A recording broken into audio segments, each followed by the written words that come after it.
today we're here with Michael Lin. Thank you for coming, Michael. Whose project for the Museo Jumex Plaza and entire ground floor opens formally tomorrow at between 11 and 1, although it's kind of been present for some time. It's this very large-scale painting, hand-painted work, titled Mariposa B109, which is the name of a paint colour used in the production. We'll maybe come back to that work towards, later on. But first, just to introduce Michael. Michael is a Taiwanese artist, currently based in Taipei, although has also previously lived in Shanghai, Brussels, Paris, and studied in the US. So his practice has been informed by a great many different kind of cultural influences. But this is your first exhibition or project in Latin America, apart from your participation in the Oemera show earlier this year. Yes, this will be the first time in this region. Yeah. So we're going to begin with, Michael's going to introduce three projects, former projects, to give you an idea of the scope of his work, which exists in public space, within the gallery, and in spaces that are somewhere between the two in different ways. They really kind of bridge different cultural relationships and cultural levels. And then afterwards we'll have a conversation and any questions. So thank you, Michael. Thank you, Kit. I'm not so used to the audio in here yet, but give me some time. So I'm going to just present three projects in the last few years. This first one is called Locomotion, and it's a project that was at the Museum of Contemporary Art and Design in Manila in the Philippines. This is 2016. So at this time I was living in Shanghai, and during those few years in Shanghai, with the horrendous traffic, not very different from here in Mexico City, I really kind of gave up on the automobile and really started to think about the bicycle as a sustainable way of moving around a city, as a way of a measure of the freedom of movement within a city, and also, I mean, in Shanghai in particular, as a kind of symbolic of a socialist past, because the bicycle in China at that time, which was called the Bicycle Kingdom, was kind of a symbol of something that everybody should own, and a kind of very it's in Chinese it's translated into the self-propelled vehicle. So it's about being able to propel yourself, but also being a symbol of kind of prosperity in a socialist society. So those were the things that I arrived in Manila with, and I was really quite surprised and excited when the first thing I saw when I walked out of my hotel, because this is the first time in the Philippines, I saw a pedicab come right across my view, my view, and discovered that the pedicabs, which is, here's an example of one here, is something that is still an integral part of the transportation system in the city of Manila. So I was quite excited about that, and so immediately I kind of had an anchor into this new environment that I was presented with, and so I immediately decided that this is something that I would like to work with. So, is it? There you go. Okay. So anyways, I proceeded to do some research about the pedicabs, and what I found is that it had a lot to do with the typography of the city and how the city was divided into what they call in the Philippines a barangay. So a barangay is a measure for a section of the city. Somehow I guess it's smaller than a district, but maybe bigger than a neighborhood. Sometimes it could just be a few blocks. And so what the pedicabs are not independently owned. So they're actually run by the barangay representative offices. So they are limited to their area of where they are working. So we decided to visit and try to initiate kinds of exchanges. So if you see on the map there are three different, there's the barangay 733, 752, and 730, which are all kind of bordering this museum space. So the idea was to kind of initiate a kind of an exchange with the community around the museum. But first to the space itself. Too fast. So the actual museum is a very particular space. It's actually a very long, almost hallway-like. It's 50 meters long by 20 meters wide. So it's a very strange, kind of long, kind of monumental hallway. So the first thing I did was to make a wall painting that spanned the length of the museum. So that's, to give you an idea, that's like about 7 meters high. And I broke it up into 3 sections. So kind of somehow illustrating a process.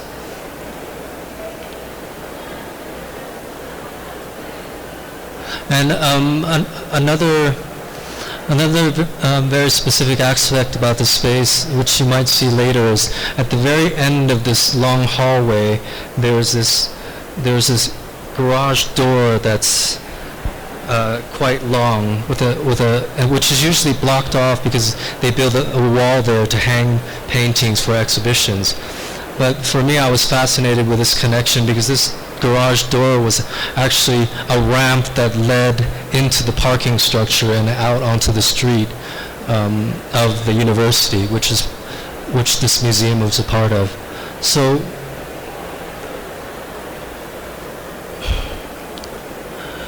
what I did first was, these pedicabs, as you saw earlier, I kind of saw them as almost like paintings, because there are these steel structures with this tarpaulin that are stretched over them. And they're very much, they're all kind of customized, personalized by the drivers. Some of them will have the names of their family on them. Some of them will, they're very personalized things. So I wanted to work with that, and so the idea was that with the 3 barangays, we exchanged 15 pedicabs, so 5 from each barangay. So what that means is that they gave me their canvases, for lack of a better word here, and I designed new ones for them. And so with their canvases, what I did was I cut them up into squares and made these kind of checkered flags or banners. And so each banner was representing a barangay in the neighborhood. This is just some details. You can see some of these things are really patched together from advertisement. Some of them are hand painted. Some of them have kind of almost these, Mickey Mouse, these kind of pop icons. And then there's, the name of their barangays and certain family names as well. So these are the 3. And so I lined them up in the center of the space. And there you see at the end of the hallway the big garage door that's usually covered. So I left that exposed to allow for this access into the museum from the outdoor spaces. I'm going to just skip over that quickly. And so here are some of the pedicabs that I exchanged with, and so there was this agreement that I had with them that they were allowed to come into the museum and race around the flags. So this is a very long space with 3 flags in the middle, so it kind of resembles some sort of a racetrack. So the idea was to allow them to come in, but but unannounced. It wasn't really a performance. There was no time scheduling. It was all really by chance. So that if you happened to be there looking at the exhibition, that this garage door, or steel garage door, would kind of open up, and you would see kind of these pedicabs that would come down the ramp and then start to race around the space. And it was also the idea to allow them to pick up customers if they wanted to and take them back out. So it was this idea to kind of bring the community into the space, which because this is part of a university, a La Salle University in the middle of Manila in Malate. So it's kind of it's not difficult to get in. There are securities, but if you're coming into the museum, it's usually you're welcome. But I mean, the community around the college itself, though, had never really had any exchange. So I think it was a very interesting thing for them to come into the museum and to have kind of a space that were almost somehow dedicated to them with their flags and symbols that were featured.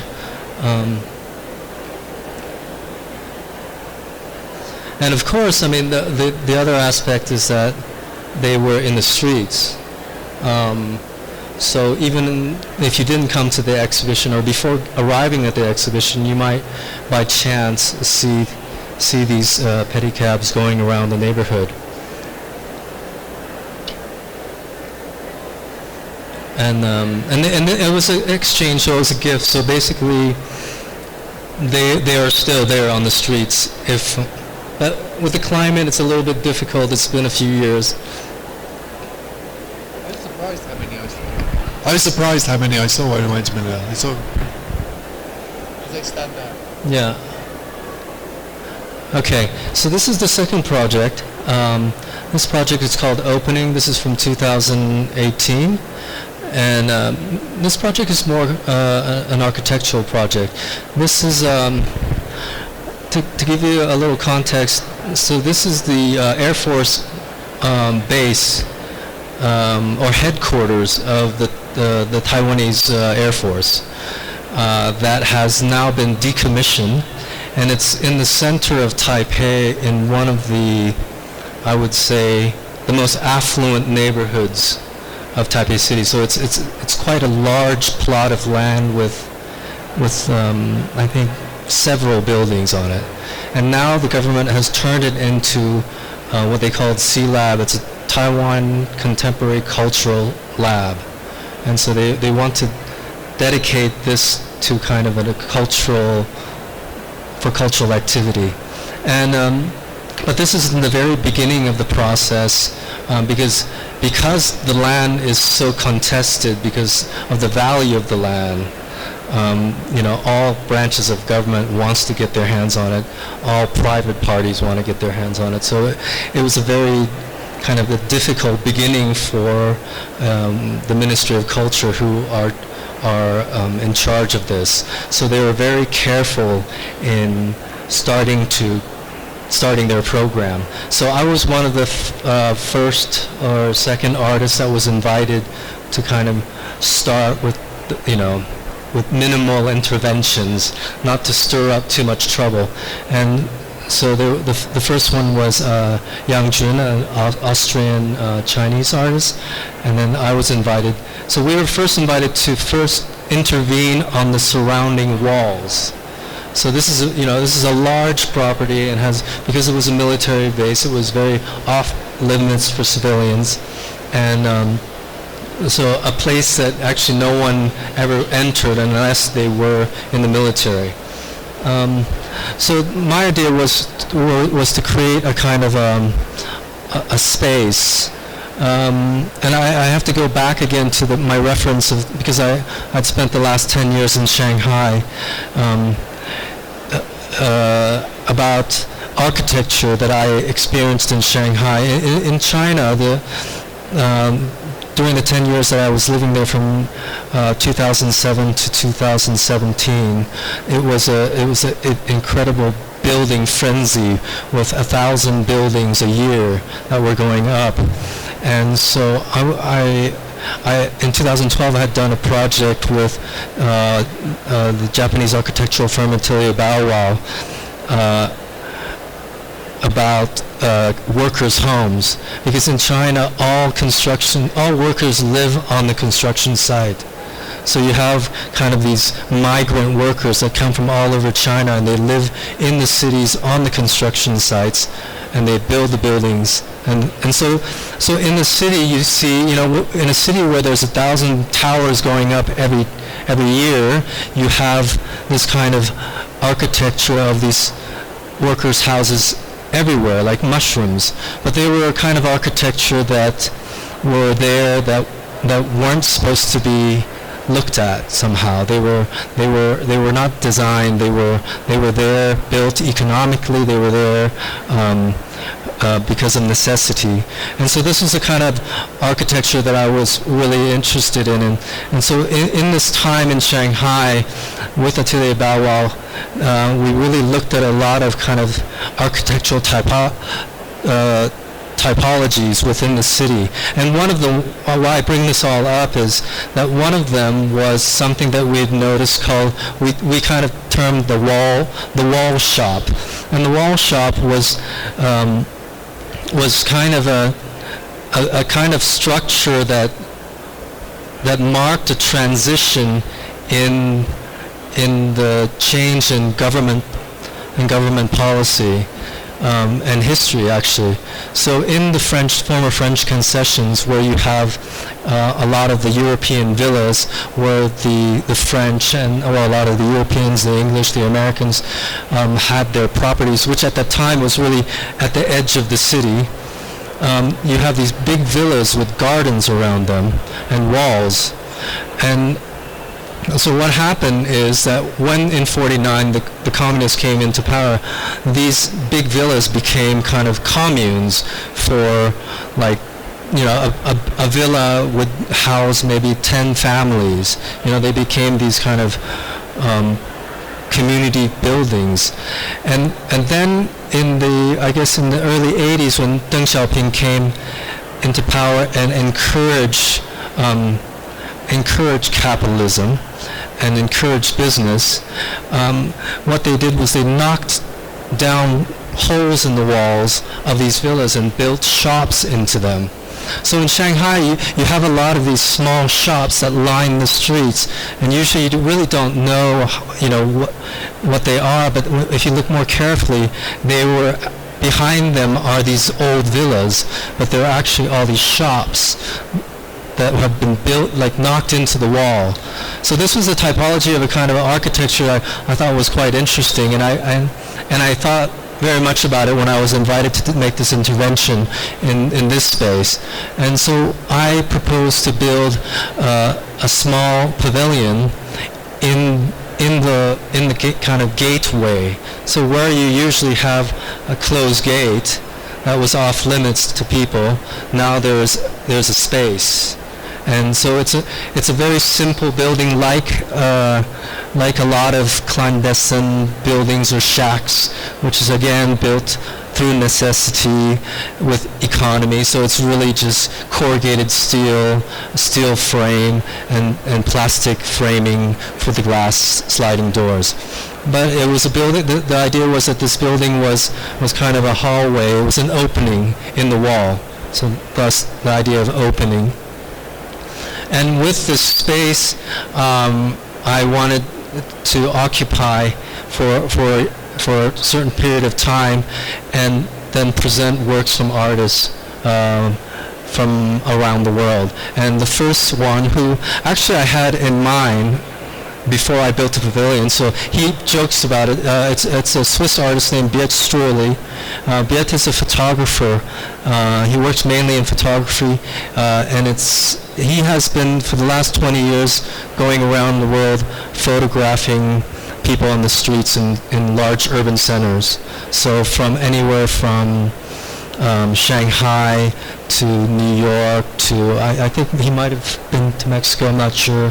But it's this kind of photography project like August Sanders' Citizens of the 20th Century somehow. It's this kind of never-ending project of a portrait of a city, a portrait of a people. And why I thought of him immediately is because 2 years prior to this, he had come to visit me while I was living in Shanghai, and I had brought him to Taipei, and he made all these photographs, and I thought, wow, I think it would be really interesting or important to show these photographs that you did here. And I thought that this was the perfect opportunity to do that. And I even had an image in mind. So on top of this pavilion, you see, is a signboard where usually there would be the sign of, you know, whatever the shop is, and instead of that, it's Biet's work. And then, of course, I mean, there's the exhibition inside the space, but also at the same time, I wanted the space to be something that people would stop in, something that would kind of be more of a welcoming. So I had a friend who was running a restaurant, and so I invited him to kind of open up a kind of cafe in the space. And so these are, so that you could see that they're on the two walls, the left and right, is Biet's work for this first exhibition. And then there's just a very simple stand there that we were, you know, selling coffee, tea, and sticky buns.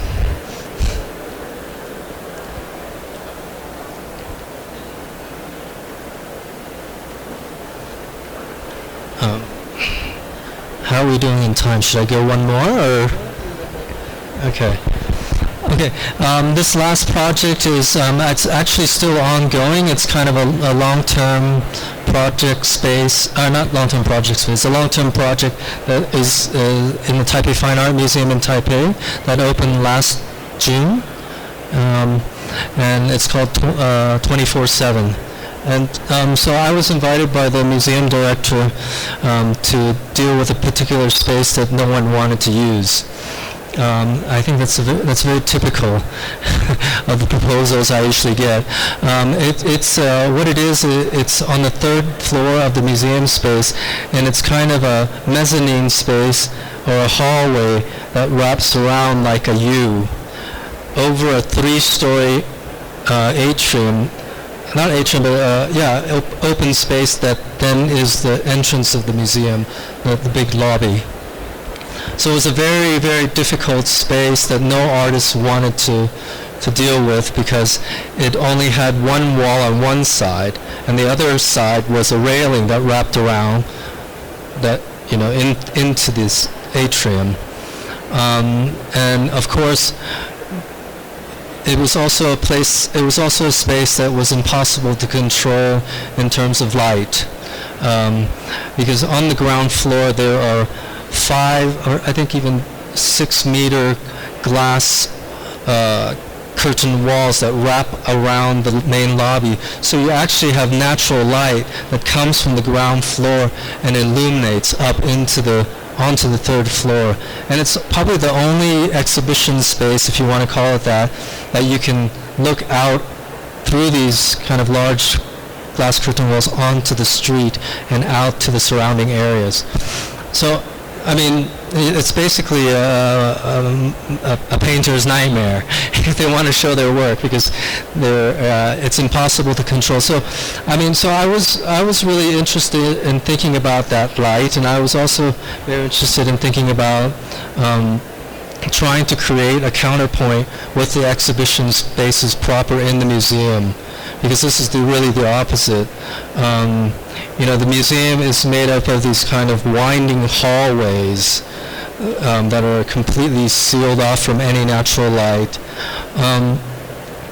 So I proposed to, first of all, to light my exhibition with lamps from Isamu Noguchi.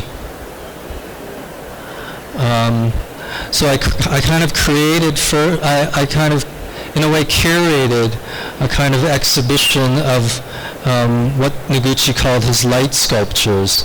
But what he also says are these objects that are kind of lost in between the realms of art and design. So throughout the space, I kind of curated, but also, very importantly, lit the space with these lamps. So you have, and then what I also did was I then created these pedestals, or what I call pedestals. They're also like, for me, these are something between a kind of stage or a pedestal or a space. So there are these platforms that have tatami mats on them for people to use, and pillows. But they, at the same time, you walk through the space, and there are ones that are more actual pedestals for the exhibition of the lights, and then there are ones that are actually pedestals for you to use as a space to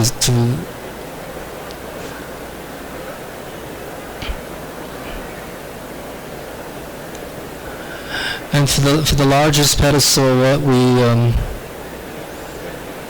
well, let me back up a little bit, because I really wanted to think about a social space and these kinds of spaces. Like at the time, I was reading this book about cafe culture, actually more specifically Jewish cafe culture, and how that kind of was a catalyst historically for the development of modernism, and how they came about through.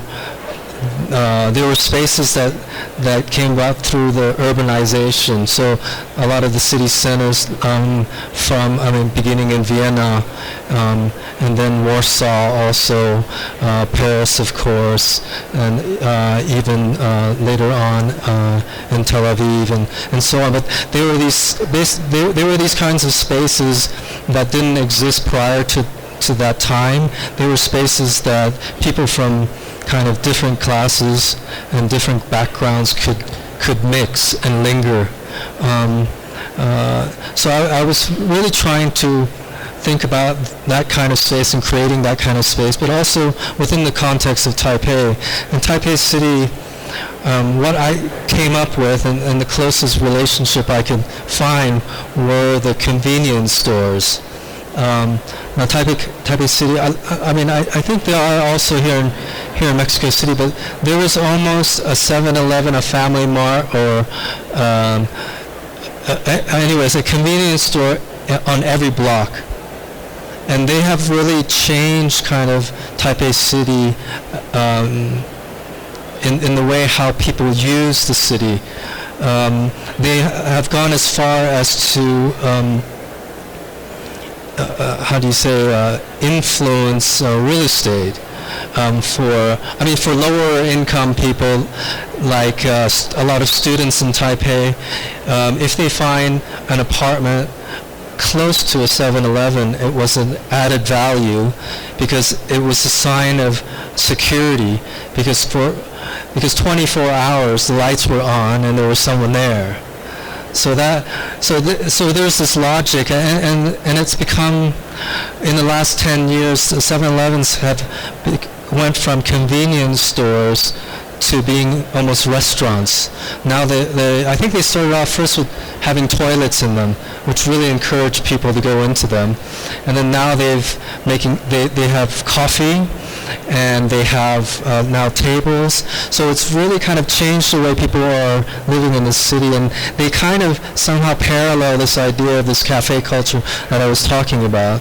So in a way, and I wanted to kind of bring some of that into this project. So actually all the wall paintings or patterns that you see on the wall are all the colors of the convenience stores. So there's like 7-Eleven, Family Mart,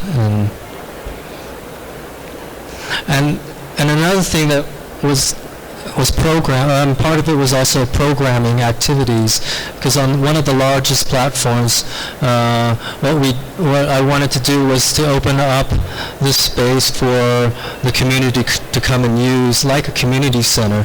So we would so there was a whole program called Saturdays. So it was obviously on the weekend on Saturday that the work would one of the largest platforms of the work would become a kind of space for, I think right here, this is like a Japanese language class. And then there was a movement class one Saturday. I think there was, this is a sign language class. I think stretching. So yeah, I mean, we basically just opened it up for any instructor from the community center that wouldn't mind coming into the museum on the weekends and conducting their classes there. You know, it was just again another way of trying to bring the community into a space that they were not usually involved with or could participate in.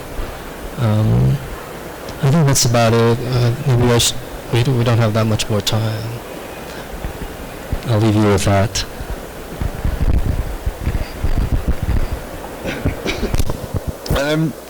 So I wanted to well, maybe talk a little bit about your project here. There's some visual continuities, some spatial continuities, and architectural continuities between these projects, although it's in some ways the project you're producing here is closer to the origins of painting, right, or your origins as a painter, I think. It's you conceive it as a painting, even though it's a piece on the floor. But there's aspects such as the floral design, which comes from a particular kind of cultural level, I suppose, which is raised up, which we saw in the project in Manila. There's a relationship there.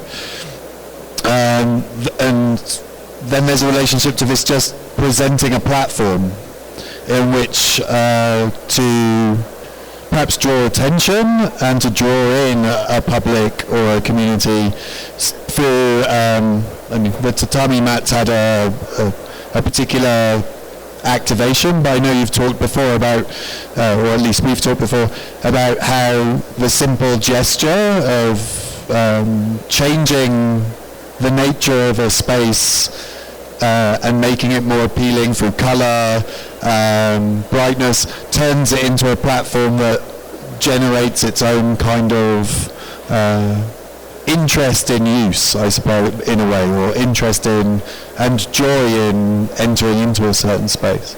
So at the museum, although the plaza space in front of the museum, which is always there, I think even yesterday when we were, or was it the day before, where we were taking the first documentary photos and opened up the plaza, there was a flood of people. There must have been 30 people in half an hour rushed on to take photographs and immediately wanted to be present somehow or perform even on top of the painting just because of the change in visualization. So I'm covering a lot of points, I know, but it's not really a question so much. But I think it'd be nice to hear about where you think, or some of those aspects of continuity that exist between other projects you've done, and also perhaps some of the transformations, I suppose.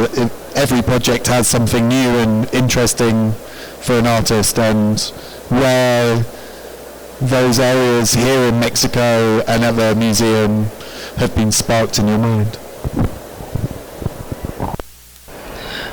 Wow, there's a lot there. I'm not sure how maybe, I mean, I'll just kind of take some buckshots at it or something. I don't know. Well, I think one thing is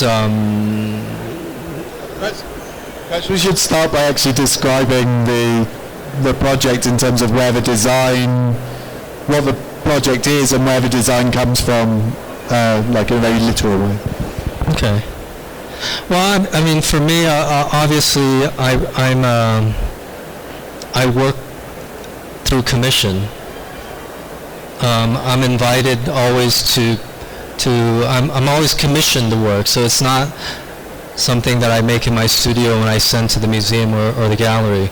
So I'm always very kind of conscious and very conscious about the place and the context of where I'm making the work.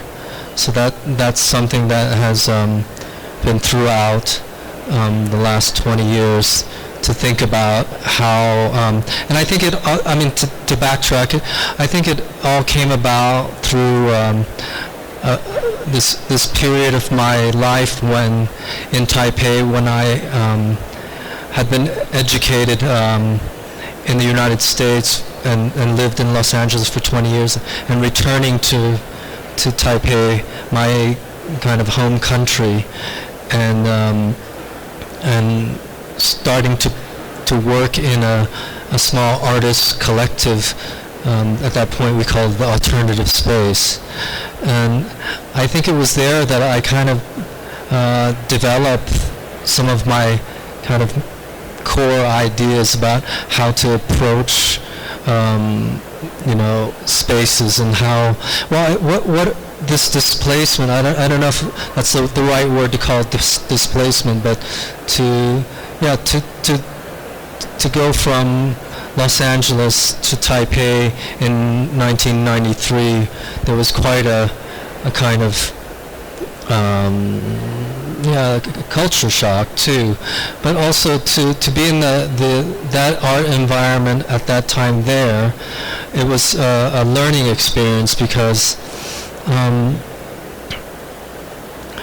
well, I mean, one main point was, for some reason, during my first exhibition there, everybody decided they were going to build a bar in the gallery.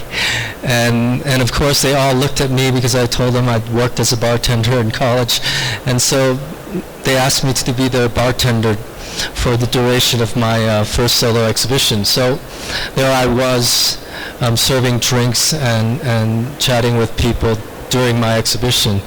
And then, because it was so successful, they decided, well, maybe you should stay, and you can also answer the phone and maybe design some of the invitations. So that's kind of how I started as someone so actually my relationship to an exhibition space was a little bit more removed than most artists, where they bring in the work, they hang it, and then they leave. I kind of had to be there every day, and I worked more like maybe a museum staff, someone at the front line of of exhibitions, where I had to interact with the audience, where I had to answer questions about what was on exhibition. And I think what happened there was that the question of context, and also the question of audience became urgent. There was a point where I really felt that this place, which was called IT Park, and I think it's a very interesting name that they chose, a park instead of a gallery or an exhibition space.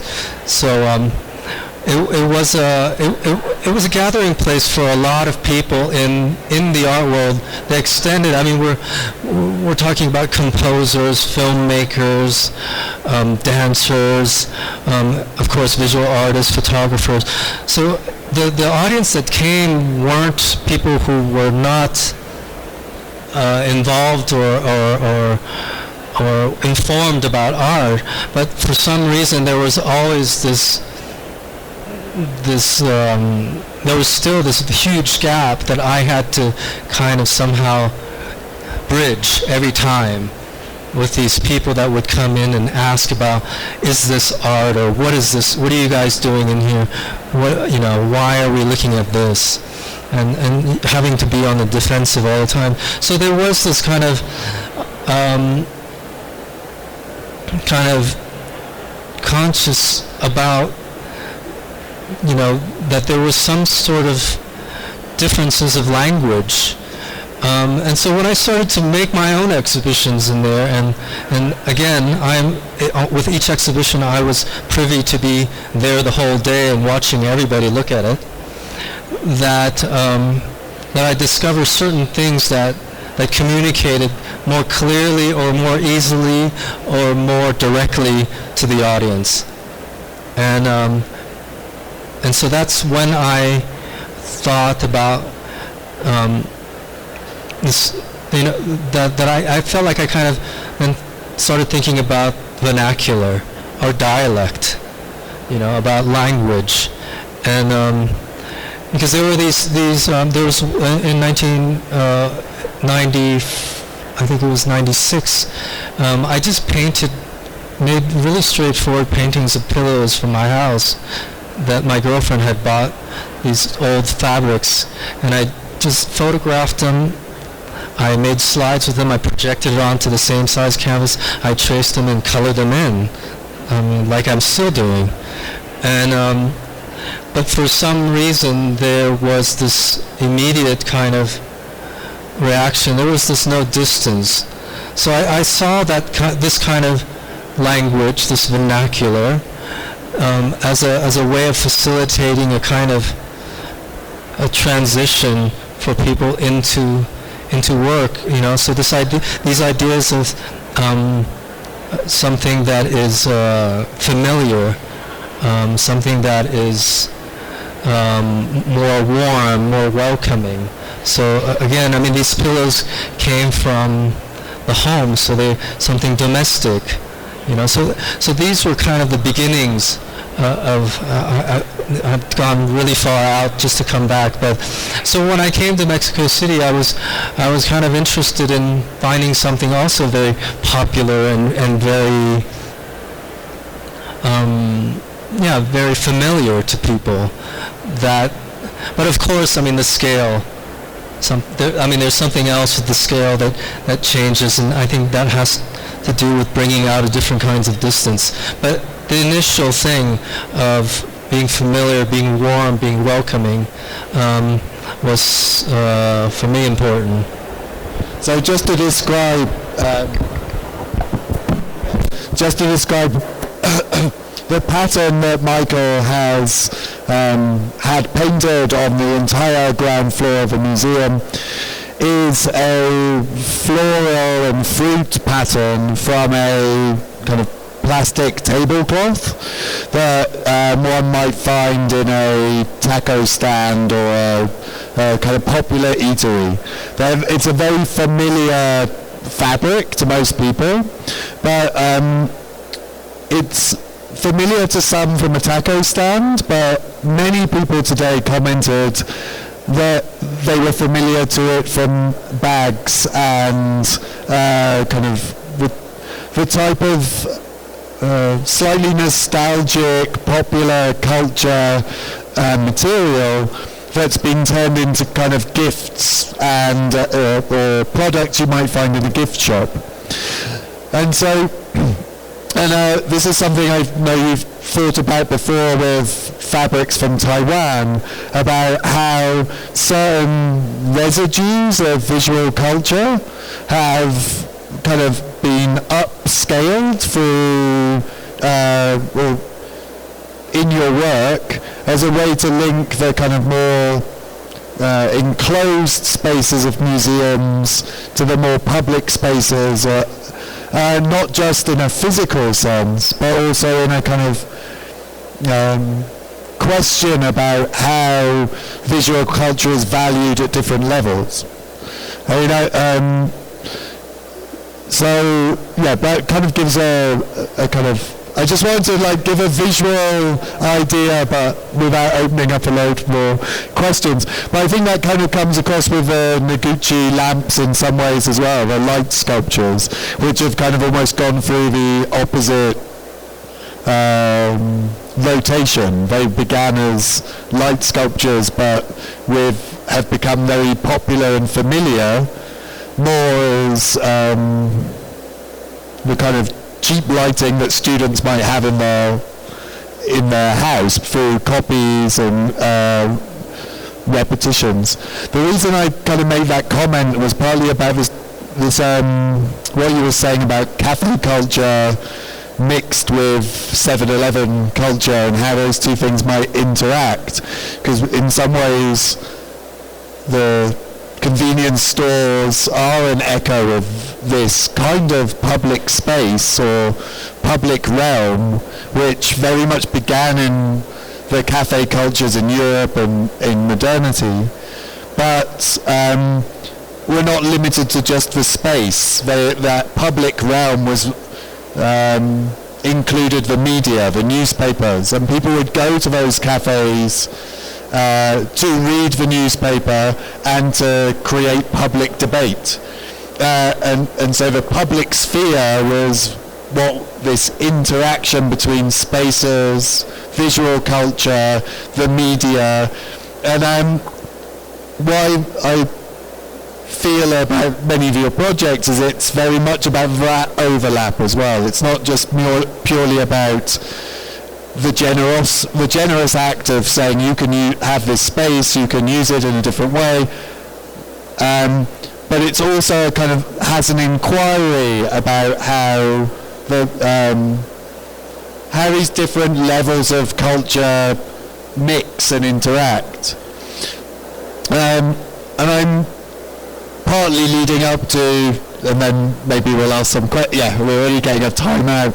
But also the kind of continuation of the project of the Museo Jumex, which it's a large-scale painting. It's highly visible, but it's kind of added a kind of gateway into like looking at a kind of interaction between the production of the paint, the naming of the paint, how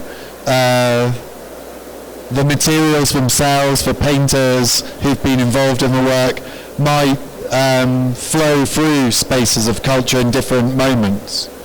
I don't know if you want to say anything about, I know it's still in your mind of what's going to happen with this kind of the research or the residue of the project, but I don't know if you wanted to say anything about that side of your practice, which is maybe a more critical idea of what culture is.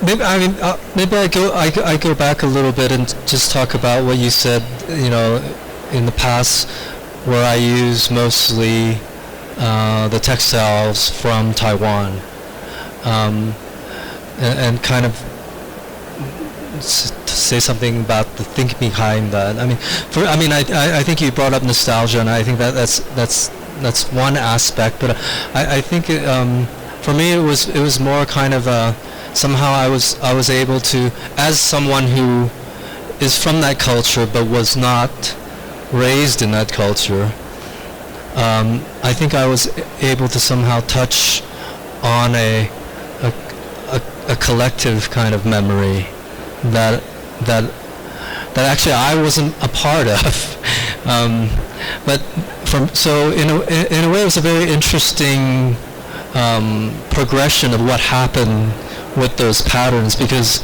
in the years when I started to use them, they were something that was really disappearing. They were really, it was like grandma's closet that had to be thrown out, and so I think it was much more, maybe for a lack of a better word, radical at that point, because for me to be making paintings with that, people were looking at me like, what are you doing? And yeah, but the thing, what was interesting was the evolution of that, because it happened in a matter of 6 or 7 years, is that it kind of snowballed into, it first started off with students, then art students going to buy these fabrics and then making bags with them and selling them at the street market. And then it became certain designers that started to use this fabric. And then it went as far as the Ministry of Culture using these patterns on their facade as an advertisement. And this is what, for me, this is all unintentional. It had nothing to do with me.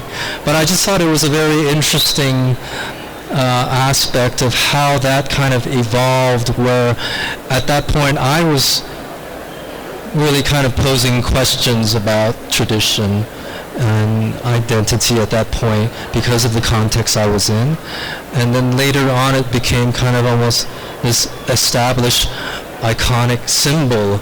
So you see this now everywhere, from travel, magazines for Taiwan vacations to at the airport, So I think, I mean, just to give a little background on that. I don't know if that answers any of the 10 questions that you'd ask in that one breath. One long comment Okay. and half a question. I know we're sort of pretty much out of time. I don't know if there are any questions from you all. If not, we can make room for whoever's coming next as well, because I know we're running a bit late. No? Okay. I could ask you another really long question.